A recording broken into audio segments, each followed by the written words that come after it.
we're going to be talking about Catelynn and Tyler from Teen Mom. They finally sold their Octagon house. Do you guys remember that house of theirs? It was like a very kind of like, I think they called it a Victorian house. It was like an older home. It was very beautiful. It was shaped like an octagon. And then they decided to put a pool in the backyard, but then they like framed the pool like long, and then like with this, it had a tip. So picture that on the end of like a house that is circular. So from a bird's eye view, their house looked like a giant penis. So they had gone into pre-foreclosure on this house and scrambled to sell it. Correct me if I'm wrong, Teen Mom Posse, but is this not the home that he had let his sister live in for free? Because his sister, she's another mess. She's kind of like Butch Jr., basically, just in general. And she was living there for free. The house they had only bought together in 2017 for $220,000, which is very reasonable. If you've got like a $50K salary, you can afford a house like this, right? So for two people who are earning upwards of $700,000, it was a very, very conservative purchase. So it is really stunning that they were able to get into pre-foreclosure on this home. Right? They listed the home initially for $455,000, but then they eventually had to take it off the market after about a year because nobody would buy it.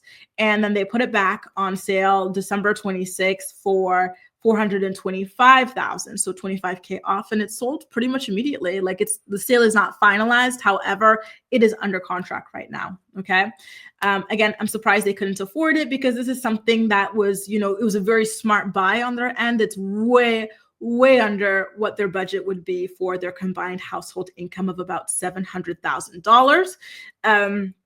And the thing is, like I mentioned earlier, they were not living in that home. It was his sister, and his sister's a mess. We had seen on the show that she was not taking care of the property in any capacity. Like it was falling apart because of her.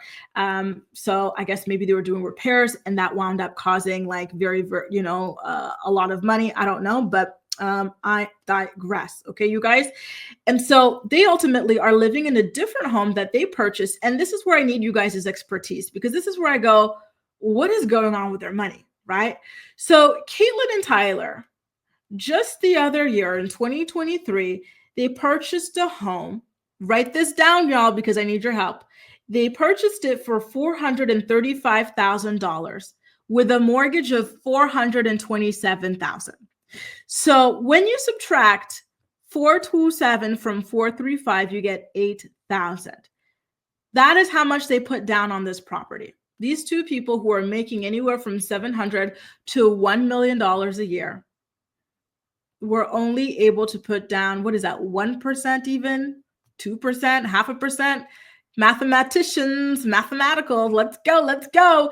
What's the deal there? Right? I'm not understanding what is happening with their money. They only put down $8,000 on this home. Another thing that's very odd about it is that Kate's name is not on the deed to the home. I'm wondering if her credit in particular is shot. Like there's a lot of things about their finances that are not really making sense. And I don't think that,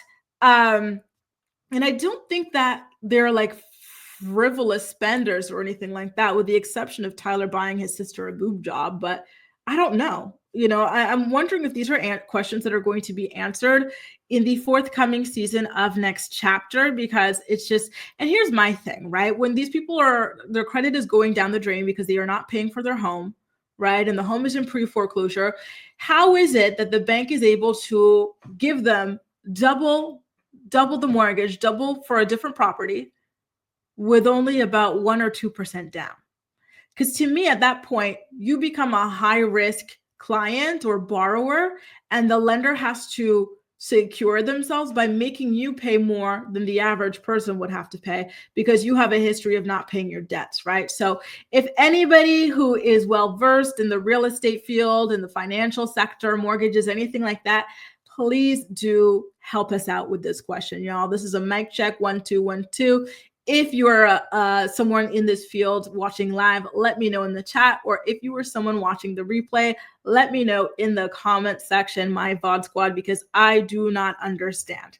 Tamara says, Michelle did not show up because she didn't want to be sat next to, oh, Michelle, you must be starting late. She didn't want to be sat next to Trump, and I would not go to the inauguration either. Listen, maybe that's it, but she went already back in 2016. So it's kind of looking like, I don't know, maybe she needs more time to grieve her father, or maybe something else is going on. And a lot of you guys are still very much, impacted by the Vanderpump Rules story, which makes a lot of sense, right? Because it is a very, very sad story to go back and relearn and re-listen and reread, hear what it is that Faith went through in that environment. All these people who cheated on their significant others, and she was the only one who was literally abused over it. Shenzhen says, well, you only have to put between 3.5 and 20%, depending on the type of mortgage loan. If they plan to sell quickly or something, I suppose I could see why they don't want to put too much down. But here's the thing, typically, but you have to have good credit for that, no? Like if you already have shown that you have a home in pre-foreclosure, or you're not paying, and it's impacting your credit, typically you would have to put on the higher end, right, of a down payment. That's why I don't really get why they got away with this, right? And is $8,000 3.5% down of that? Can someone, let me whip out my calculator, okay, you guys? So hang on, you know what? I'm kind of bad at calculator for percentages. So let me ask ChatGPT. If you put 427, 100,000 down on 435 home, what percentage of a down payment is that? Please do not steer me wrong. ChatGPT says that is, girl, she's giving me formula. Did I ask you for a formula? That's a 2% down payment. That's not even a 3% down payment. How did they get away with that? And again, where is their cash going? I'm very curious about that. Tamara, shout out to my fellow Canadian. Whoop, whoop. I believe Boss Lady is from Canada as well. White privilege, maybe. I don't know. It is true that it is harder for Black borrowers to get a mortgage. They need to help and should be able to take it before it's too late, right? Anything below 20% down is going to have mortgage insurance, right? And also a higher monthly payment. Exactly. So it's very interesting. I don't know how they managed to get away with this, you guys. Very, very interesting. Mary says, how they still not able to get it together. They had MTV money. Damn, I should have gotten pregnant at 16 instead of going to nursing school. And that's the thing, right? They still have that money for now. The show is not as popular as it once was. They are aging out of it. The kids are going to be adults in like 2-3 years. So, well, for them, it's a little bit later because their initial, their firstborn child was adopted out. And so the kids you see them appear with on the show are younger than everybody else's kids, right? So it feels as though if I were in their position and I was having money problems, I would try to put down as much as possible on my next property to try and be able to pay it off, because I don't know what they're going to be able to do for work after this, right? And it's already showing and apparent that they're having money issues. So in my opinion, they need to try as quickly as possible to own their home in cash. One thing I love about Brianna from Florida in Teen Mom Next Chapter, shout out to you, Theo, your people, and anybody else here from Florida, is that she buys her homes in cash. She owns 2 homes, not the bank owns the 2 homes. Brianna Soto de Jesus owns the 2 homes. That's what I think that Catelynn and Tyler should be doing in order to, feel that security and be safe when this show eventually ends, okay?